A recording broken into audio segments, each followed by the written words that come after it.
The hills of Napa Valley shimmered like something out of a perfume ad. Rows of grapevines glowing under the late afternoon sun, while white roses and silk lavender ribbons danced in the breeze. Everything was perfect. And I made it that way. The arch was custom built in Florence. The champagne was chilled to 38 degrees. Every orchid, every bow, every detail was exactly as it should be, for someone else's dream.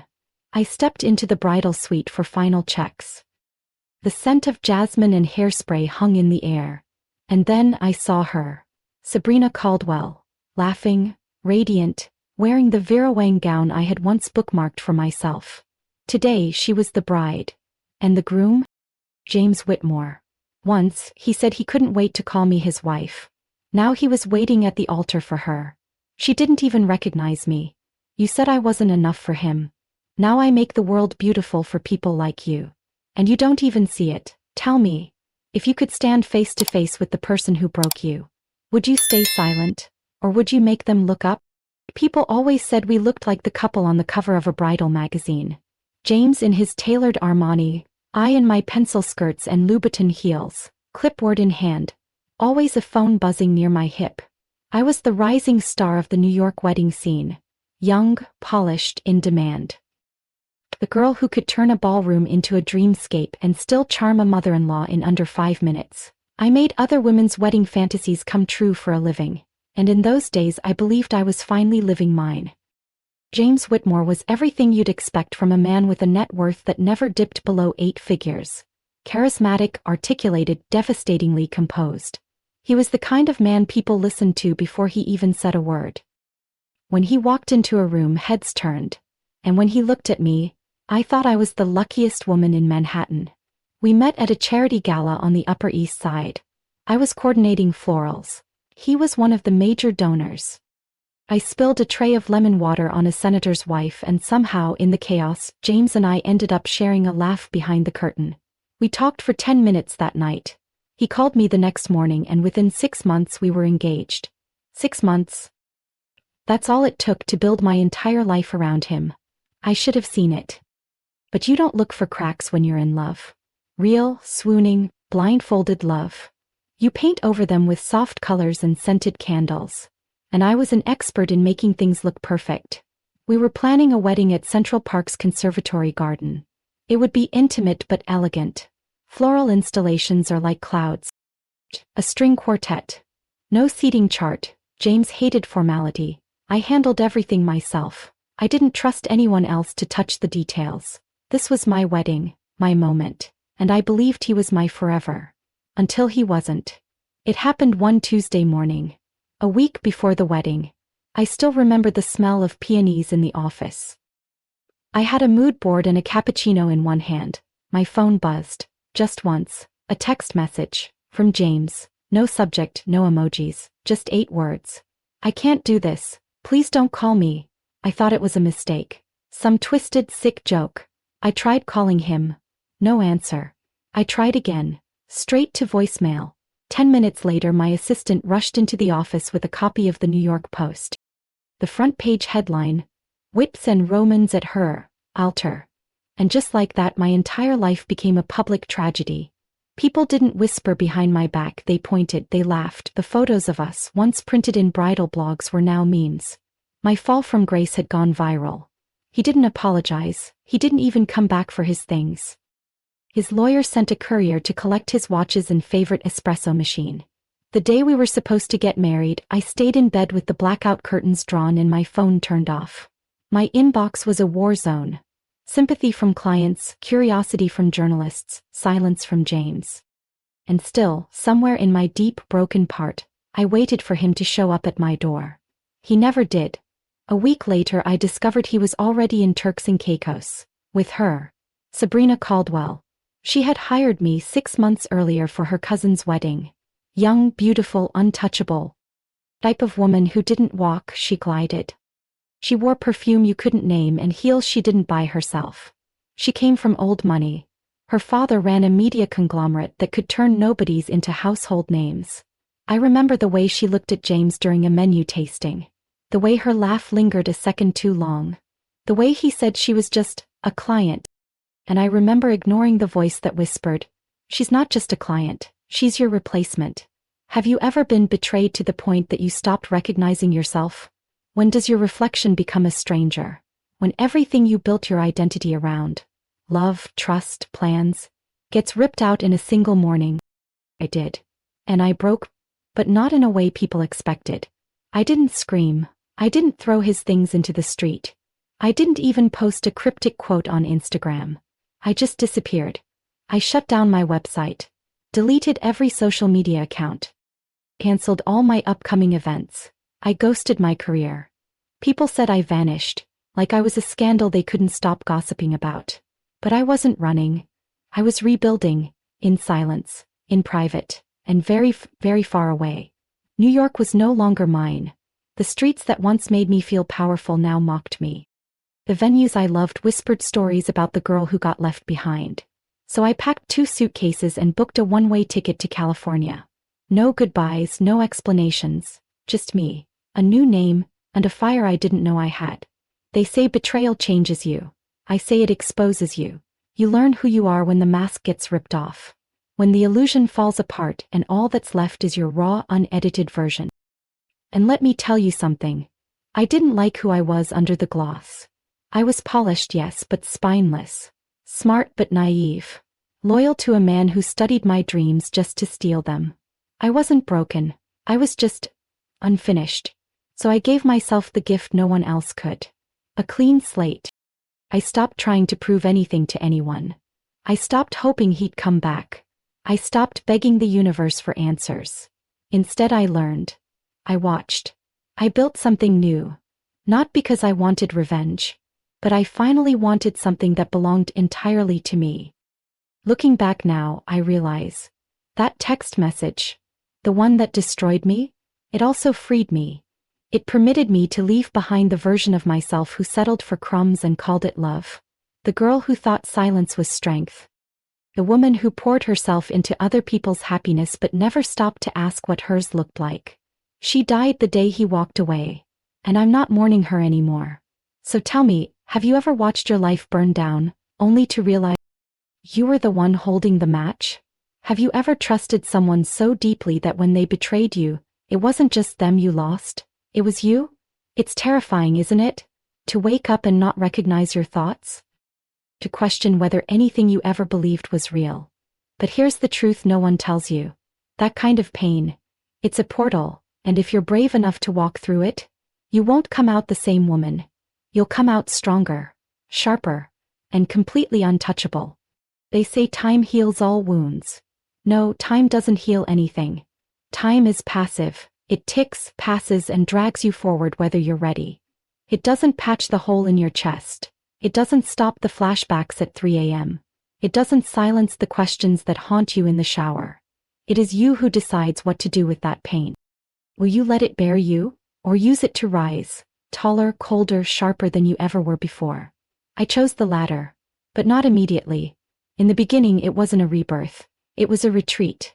I landed in California with 2 suitcases, a laptop, and a kind of grief that doesn't announce itself. It just lingers quiet, constant. Like background static in your brain. I rented a small guest house in Sonoma County, far from the glitz of LA, far from the whispers of New York.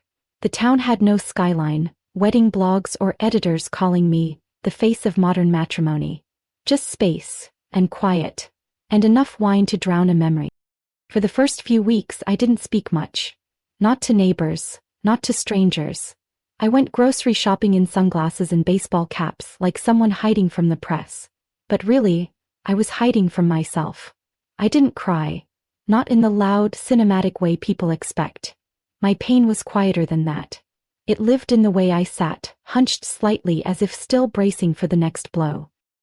It was in the way I stopped wearing color. In the way I ordered black coffee even though I hated it. In this way I flinched every time my phone lit up. I wasn't healing, I was hollowing out. But sometimes, that's the first step. It started small. I got tired of sitting still. Tired of scrolling through the curated lives of women who had what I'd lost. So I began designing again. Not for clients, just for myself. Sketches, mood boards, color palettes. My fingers remembered the worked even when my heart didn't. Then I started saying yes. Yes to small local events. Yes to helping a vineyard owner's daughter plan her engagement dinner. Yes to one wedding. Then another. And another. I didn't advertise, I didn't post, but word spread anyway. They didn't know who I used to be. They just knew. Emma's Celebrations was run by a woman who never missed a detail, never raised her voice, and delivered perfection with eerie precision. No one recognized me as the girl who'd been abandoned in a Vera Wang fitting room. And I preferred it that way. I changed everything, my name first of all. Elle Monroe, clean, elegant, untouchable. My voice, once light and airy, now carried a different weight. It dropped slightly, slower, more deliberate. My hair, long and honey blonde in New York, became darker, sharper. A line cut to the jaw, like I was slicing away who I used to be. My wardrobe shifted from florals to neutrals, silk over cotton, simplicity over sweetness. No more soft edges. There's something powerful about reinventing yourself so fully that even your past wouldn't recognize you. But make no mistake, I didn't become cold. It became clear. People asked why I never smiled in pictures. The answer was simple. I didn't need to perform anymore. I constantly smiled for investors, clients, and James in New York. I had been polite when I should have been firm, accommodating when I should have said no. But Elle Monroe didn't overextend herself. Elle Monroe delivered dreams, but never at the cost of her own. I never looked for revenge. Not in the way people expect. I didn't stalk their lives online. I didn't call mutual friends. I didn't care about their honeymoon destinations or what flowers Sabrina chose for her engagement shoot. But forgetting? That's different. I never forgotten. How could I? Pain like that brands itself onto your bones. But instead of letting it poison me, I let it fuel me. Every lace detail I approved. Every crystal chandelier I specified. Every wedding I made was stunning beyond comprehension. Was it for them? It was for me. To remind myself of what I could build, even with broken hands. A certain clarity comes when you've lost everything that defined you. You stop playing small. You stop apologizing. You start asking questions like, what do I want? What does power feel like when it's quiet? What kind of life would I build if no one were watching? I built Celebrations not to escape my past but to rise beyond it. It wasn't just a business. It was proof that I could walk back into the same world that humiliated me and own it. But this time on my terms. No men to anchor me, no clients to impress, no mirrors reflecting anything other than who I chose to be. I became known for a signature style. Elegant, minimal, intentional. My events weren't just weddings, they were statements. Clients said I had a sixth sense for what people wanted even when they couldn't articulate it themselves. They didn't know that I was reading them the way I had once studied myself, trying to figure out what went wrong. I had learned to spot every hesitation, every fake smile, every forced yes. Because I used to wear all of those myself. By the end of my first year in California, I had booked 3 weddings with billionaires' daughters, 1 retired movie star, and a tech CEO who proposed in front of a glacier. I was flown to Greece, Dubai, and Lake Como. I designed floral installations that were featured in Vogue. Not once did I mention my past. I didn't need to. Because here's the thing about reinvention. It's not about pretending the pain didn't happen. It's about becoming so undeniably powerful that it no longer defines you. But behind every curtain I installed, behind every chandelier I lit, I still carried a flicker of that girl. The one who stood in her wedding dress, phone in hand, heart bleeding. I didn't despise her anymore. She was the price of admission. You can't buy clarity without pain. You can't earn strength without shattering. I owed her my resilience. But I would never be her again. So when I saw their names come through on an event inquiry, Sabrina Caldwell and James Whitmore, I didn't flinch. No rage, no panic. Just a long, measured breath. They wanted a luxury wedding in Napa. Confidential, elegant, discreet, budget unlimited, neutrality. Design freedom, full. They didn't recognize the name Elle Monroe. They had no idea I was the woman James left standing in silence. And I wasn't about to remind them. Not with words. I had something better, a stage, a spotlight, and the very dream they once stole by the woman they tried to break. But that's a story for another part. I want to leave you with this. What would your life look like if you stopped waiting for closure and built something so breathtaking they had to ask who you are now? What would happen if you became the fire instead of staying in the ashes? The email came on a Tuesday morning. Subject line, confidential wedding request. Upri. I'd seen dozens like it. That's what happens when you become the person the ultra-wealthy whisper about over cocktails. If you want flawless, call her. But when I opened the file and saw the names, my breath stopped mid-chest. Bride, Sabrina Caldwell. Groom, James Whitmore.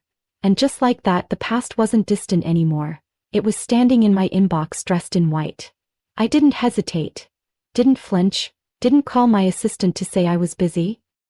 I just clicked, accept, and smiled. They requested a wedding in Napa Valley, discreet and extravagant. A guest list of less than 60, mostly family and high-powered friends. The kind of event that would cost 7 figures and still look effortlessly intimate. They didn't want any press coverage. And exclusivity, elegance and perfection. Exactly what I'm known for.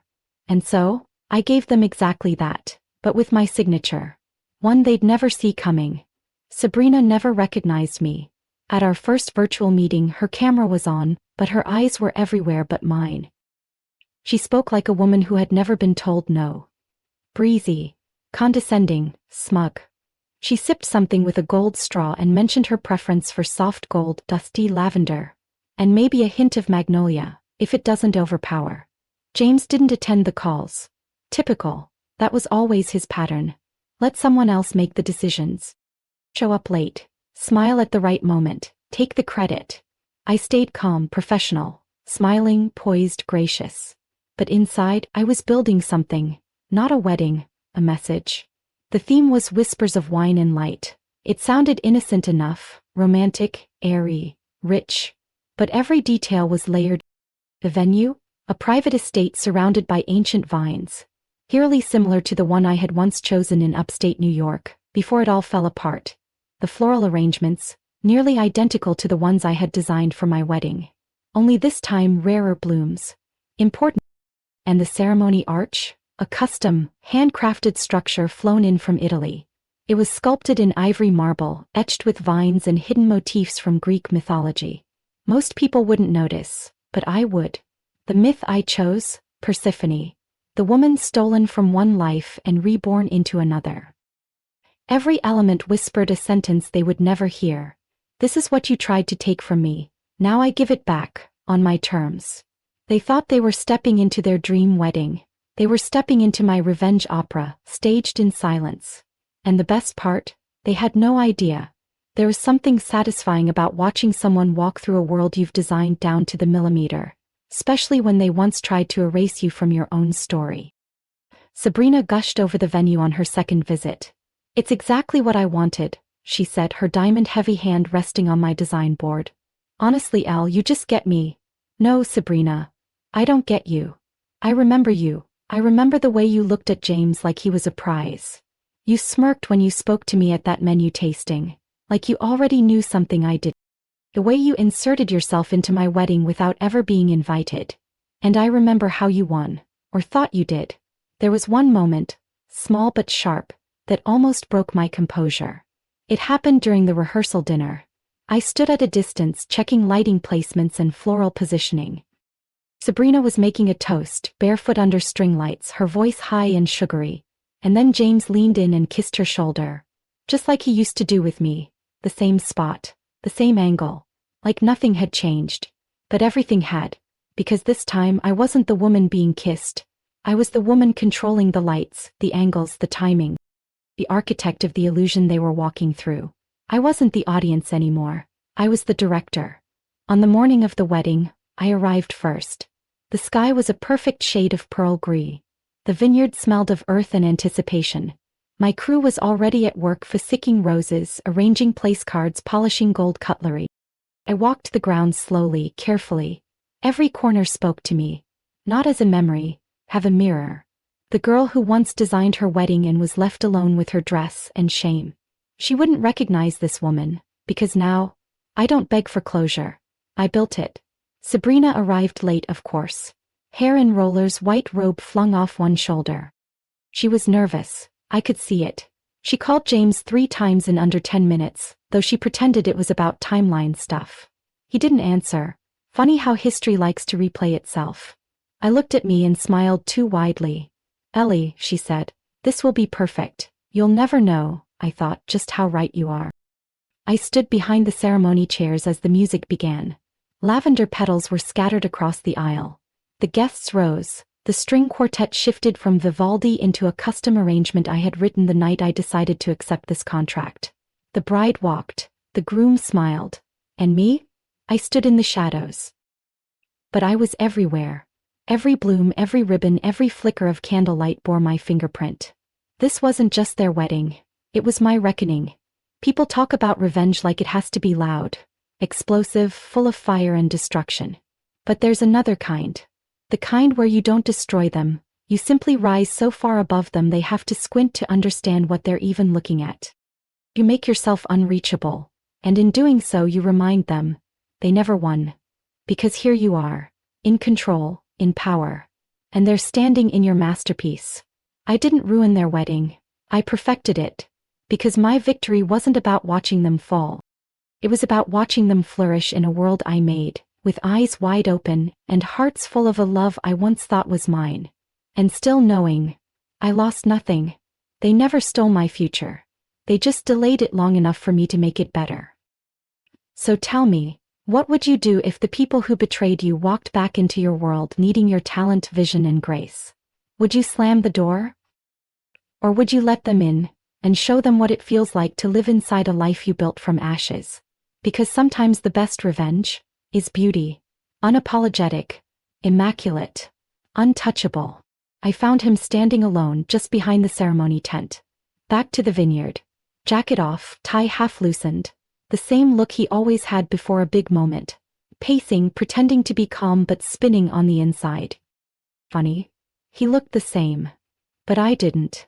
He turned when he heard my footsteps, expecting someone else. His eyes widened. Just a beat too long. Then came the stammer, the disbelief, and the name. Elizabeth. God, I hadn't heard that name out loud in 2 years. It hit like static against skin, familiar but jarring. A sound from another life. I didn't flinch. I didn't even blink. Instead I smiled, slow, measured, deliberate. Human now. Elizabeth's gone. Just like your integrity. For a second he just stood there, mouth slightly open, searching for the right words like he always did when he wasn't in control of the narrative. He tried to laugh. Awkward, strained. I didn't know. You changed your name? No, I said, I changed my life. He stepped toward me, like there was something left to repair. His voice still carried weight in my world. Listen, he said. I owe you an apology. I was wrong. About everything. About how I ended things. About you. I tilted my head, polite but unmoved. Apology notive. And then I paused. Just long enough to let him think maybe I'd open the door wider. But I didn't. I'm not here for apologies, James. I'm here to make sure your wedding is flawless. It's what I do. He swallowed hard. I could see the frustration rising in his throat. He expected me to cry, or yell, or ask why. But I had no interest in performing pain for him. That story was over. He doesn't get to witness the aftershocks. There was a moment, one brief second, where I saw a flicker of guilt in his eyes. Or maybe it was regret. But not the kind that changes a man, just the kind that realizes he lost something that won't ever look back. He tried again. I just want you to know, I didn't leave because of you, Sabrina and I. It wasn't planned, it just happened. I almost laughed. He opened his mouth but I cut him off. I wouldn't let him fill the air with explanations I never asked for. You want to feel better about what you did. That's fine, go ahead. Forgive yourself, but don't mistake my silence for permission. We stood there for a few seconds more. Wind was brushing the edge of the tent, the vineyard stretching behind us like a painting I didn't need anymore. And then I said the thing that finally ended it. Forgiveness doesn't mean giving you a way out. Sometimes forgiveness just means, I don't need you anymore to move on. And that was the truth. I didn't hate him. I didn't wish him misery. I didn't need anything from him, not love, closure, or even an apology wrapped in remorse. I had already taken everything he thought he broke and rebuilt it in my name. He nodded, defeated. Or maybe just confused by the version of me he didn't recognize. You look different, he said quietly. I smiled again. I am different. Then I turned and walked back toward the tent, heels silent on the gravel, voice calm in my chest. I didn't look back. The ceremony began 20 minutes later. He stood under the arch I designed, waiting for his chosen woman. And I stood just behind the draped curtains, clipboard in hand, watching it all unfold. I didn't feel bitterness. I didn't feel loss. What I felt was something quieter. Completion, like a chapter hanging open for too long had finally turned its page. People ask me sometimes, how did you forgive him? And I tell them, I didn't forgive the man. I forgave myself. For staying too long. For believing too much. For loving someone who never saw the whole of me. And once I did that, he no longer had power. Tell me, what would it look like to need no longer an apology from the one who broke you? What would it feel like to walk away, not out of anger but total indifference? Because that's the moment you win, when you no longer ache, no longer ask, no longer need to be understood. You simply live fully, freely, beautifully, outside their shadow. Let them carry the memory. Let them wonder if they made a mistake. Let them search for signs that you still care. You don't. You're busy building a life so whole, so breathtaking, they'll realize too late. They were just a footnote. After the wedding ended exactly how it was supposed to. On time, seamless, immaculate. The photos sparkled, the guests swooned. The press never found out, and by midnight the newlyweds were dancing under chandeliers I had custom designed for a love story I didn't believe in. Why I lived on. I watched from a distance. Not hiding, just separate. A calm observer of something I once would have died to be part of. It was just another project, signed, sealed, executed to perfection. They left the next morning for a honeymoon in Seychelles. And I returned to my hotel room in Napa, poured a glass of wine and turned off my phone for the first time in weeks. The silence felt good. It felt earned. 3 days later I received an email. No subject line, just a name in the sender's field. Sabrina Caldwell. Attached was a screenshot of an old article, now recirculating online. Whatever happened to the abandoned bride of NYC? The viral scandal that rocked the wedding world. Name. There it was. My face. My old face. Long hair, softer eyes, younger, more naive. Dressed in white, surrounded by the wreckage of what was supposed to be my day. Sabrina's message was brief. I didn't know, I'm sorry, for all of. I truly am. You were brilliant and kind. And I don't know what else to say except, I am sorry. It was signed off with a digital card from a luxury florist. White orchids and gardenias. My favorite. She didn't ask for a reply. But I sent one anyway. Subject? A smile, mere sighs. Some things don't need closure. Some stories don't need sequels. Some memories simply belong to a version of you that no longer exists. That night, I stood on the balcony of the Auberge Resort, barefoot, wrapped in silk, a glass of Merlot in hand. Below me, the vineyard stretched like waves of deep green and gold. The sky was melting into soft amber and the air smelled like earth, dusk and the end of something unspoken. And I whispered, to myself, to the wind and maybe even to you. Sometimes, the best revenge is success so loud they hear it even in silence. I didn't win by taking anything from them. I didn't win by humiliating them or shouting the truth. I won by rising, by becoming someone they could no longer reach, by building a life so full, so independent, so quietly powerful that it spoke for itself.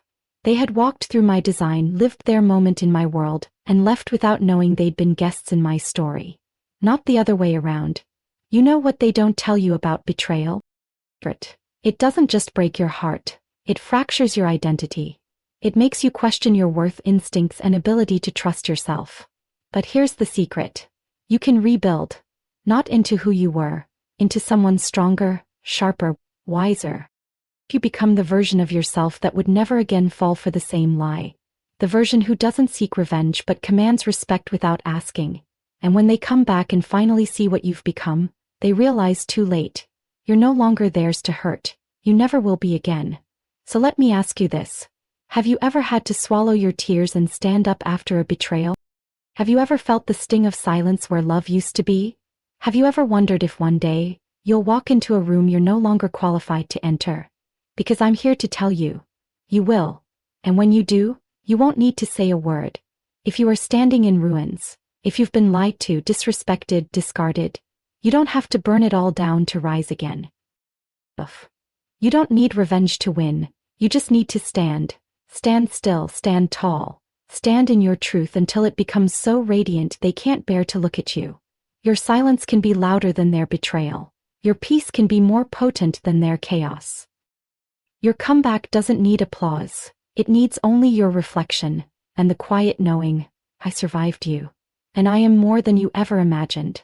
So don't wait for the apology. Don't chase explanations. Don't wish they'd suffer the way you did. Instead, focus on the life you're building, brick by brick, day by day, because one day they'll look up and realize, you became everything they couldn't break. And that is the loudest revenge of all.